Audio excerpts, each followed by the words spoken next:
बाबा जी की प्यारी सात संगत जी, राधा स्वामी जी। संगत जी, आज डेरा ब्यास में बाबा जी ने कार में सारी संगत को दर्शन दिए थे।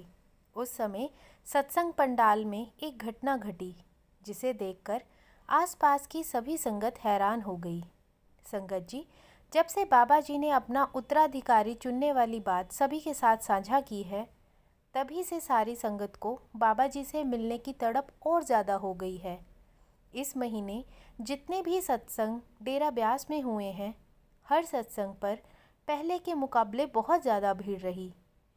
आज के सत्संग में भी संगत इतनी ज़्यादा थी कि 724 पिल्लर तक संगत बैठी हुई थी।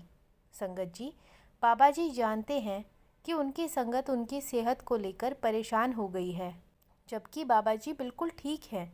अभी कुछ ही दिन पहले बाबा जी ने सभी पार्टियों की एक मीटिंग बुलवाई थी, जिसमें बाबा जी ने पार्टियों से कहा था कि आप सब अपने अपने सेंटर में जब भी जाएंगे तब पूरी संगत को यह ज़रूर बताइएगा कि मैं बिल्कुल ठीक हूँ और तंदुरुस्त हूँ। संगत मेरी सेहत को लेकर परेशान न हो और मैं हुजूर जी के साथ बहुत लंबे वक्त तक अपनी सेवा जारी रखूँगा। संगत जी, बाबा जी जानते हैं कि उनकी संगत उनसे बहुत प्यार करती है। तभी जब से बाबा जी ने उत्तराधिकारी वाली बात की थी, तब से संगत उनके दर्शनों के लिए बेचैन हो रही थी। लेकिन अब जैसे कि बाबा जी ने खुद कहा है कि बाबा जी अभी बहुत लंबे वक्त तक हुजूर जी के साथ ही सेवा देंगे, तो हमें चिंता करने या डरने की कोई भी बात नहीं है। हमारे बाबा जी बिल्कुल ठीक हैं और तंदुरुस्त हैं। संगत जी, आज बाबा जी स्टेज पर 8:25 पर आ गए थे। बाबा जी के पीछे ही हुजूर जी भी स्टेज पर आ गए थे।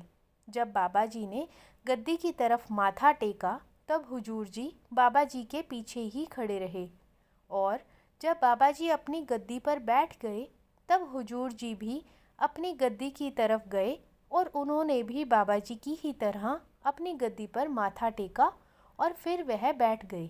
जब बाबा जी स्टेज पर आए थे, तब बहुत ही अच्छा शब्द चल रहा था। बाबा जी ने चारों तरफ संगत के ऊपर दृष्टि डाली और तभी पाठी साहब ने सत्संग शुरू कर दिया। सत्संग 45 मिनट तक चला और पूरा सत्संग संगत ने बहुत ही प्यार से सुना। उसके बाद माइक पर अनाउंसमेंट की गई कि अब बाबा जी ओपन कार में सभी को दर्शन देंगे। सारी संगत अपनी जगह पर आराम से बैठी रहे। संगत जी, बाबा जी हमेशा की ही तरह कार के पीछे रखी हुई कुर्सी पर बैठे थे और हुजूर जी ड्राइवर के साथ वाली सीट पर आगे बैठे थे। जब बाबा जी संगत पर दृष्टि डाल रहे होते हैं, तब हुजूर जी संगत की तरफ नहीं देखते।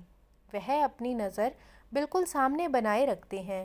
संगत जी, हम सब जानते हैं कि बाबा जी जब दर्शन देने के लिए आते हैं, तब वह पहले बीबियों वाले पहले ब्लॉक में जाते हैं, जहाँ पर बीबियाँ अपने बच्चों के साथ बैठी होती हैं।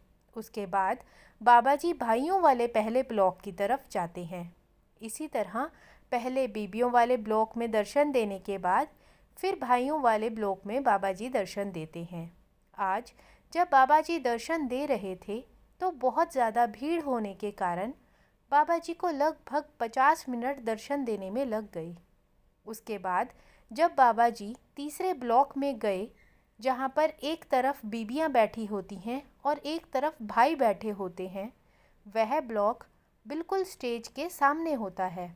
वहाँ पर हमेशा बाबा जी सबसे लास्ट में जाते हैं। आज जब बाबा जी उस ब्लॉक में दर्शन दे रहे थे, तब एक भाई बाबा जी के दर्शन करते ही ज़ोर ज़ोर से चीखने लग पड़ा। संगत जी, उस भाई की सूरत चढ़ गई थी। ऐसा उन लोगों के साथ होता है जिनके अंदर अपने मालिक के लिए, अपने सद्गुरु के लिए बहुत ज़्यादा तड़प होती है और सद्गुरु की दृष्टि उन पर पड़ते ही उनकी सूरत चढ़ जाती है। उस भाई की सूरत चढ़ने पर आसपास की संगत हैरान ज़रूर हुई थी, लेकिन किसी ने भी अपनी जगह से उठने की कोशिश नहीं की और सभी बड़े प्यार से बाबा जी के दर्शन करते रहे। संगत जी, आज सत्संग में भी पाठी साहब ने बहुत अच्छा सत्संग किया था और उन्होंने हमेशा की ही तरह सारा जोर भजन सिमरन करने पर ही दिया था। संगत जी, हमारी एक एक सांस बहुत कीमती है, जिसे हम भजन सिमरन किए बिना व्यर्थ में गवाए जा रहे हैं। संगत से विनती है कि बाबा जी के हुक्म में रहे और दिन में चाहे थोड़ा सा वक्त दे, लेकिन भजन सिमरन के लिए ज़रूर बैठे। संगत जी, आज की साखी अच्छी लगी हो तो कमेंट बॉक्स में राधा स्वामी जी ज़रूर लिखें। वीडियो को लाइक, शेयर और चैनल को सब्सक्राइब ज़रूर करें। राधा स्वामी जी।